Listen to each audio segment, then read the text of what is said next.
Es un gusto estar juntos en el día 14 del resumen del libro El Gran Conflicto de Elena G. de White. Hoy nos vamos a trasladar a los Países Bajos y Escandinavia.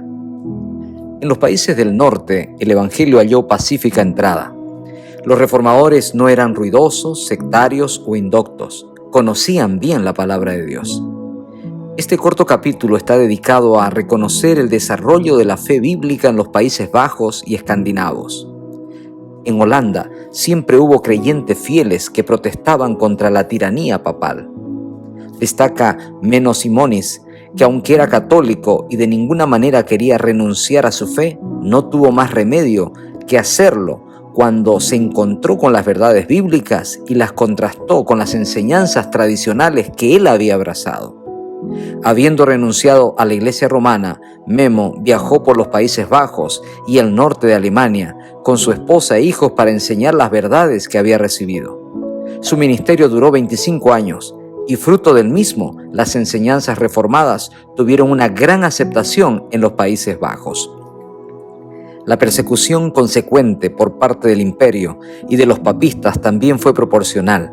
Mientras que en Alemania los príncipes habían impedido que la persecución fuera peor, en los Países Bajos el poder de Carlos V era mayor, y los edictos de persecución se seguían unos a otros en rápida sucesión. Millares perecieron durante los reinados de Carlos V y de Felipe II, aunque según podemos leer, la ira de los perseguidores era igualada por la fe de los mártires. En los países del norte de Europa, en Escandinavia, el progreso del Evangelio halló pacífica entrada.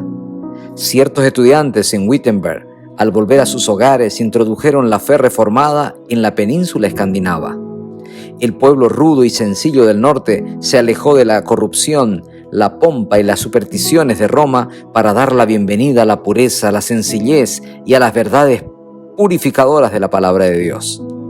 Se cita a Tausen, formado en las universidades alemanas y visto por las autoridades católicas como un firme campeón de su fe. Tausen fue contagiado del luteranismo y predicó desde el púlpito, así como desde la celda en la que fue colocado antes de que un edicto real ofreciera protección a los propagadores de la nueva doctrina.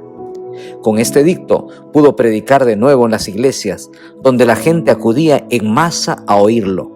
Se tradujo la Biblia al danés y pronto Dinamarca declaró que aceptaba la fe reformada. El mismo testimonio se nos presenta en Suecia, donde Olaf y Lorenzo Petri, favorecidos por el rey, pudieron defender con habilidad la fe reformada frente a los campeones católicos romanos.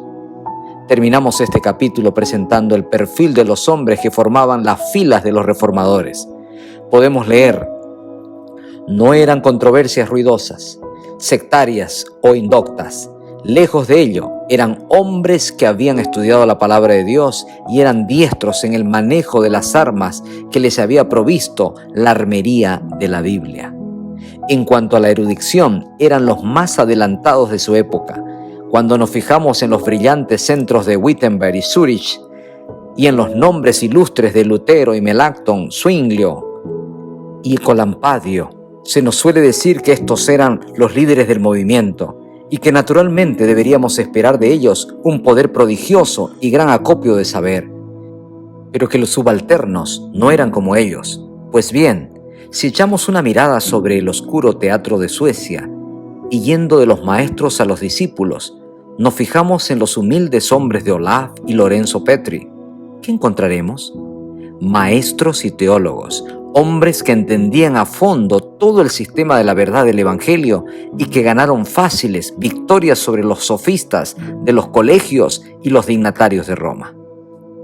Dios utilizó y utiliza a los doctos y no doctos para el avance de su obra.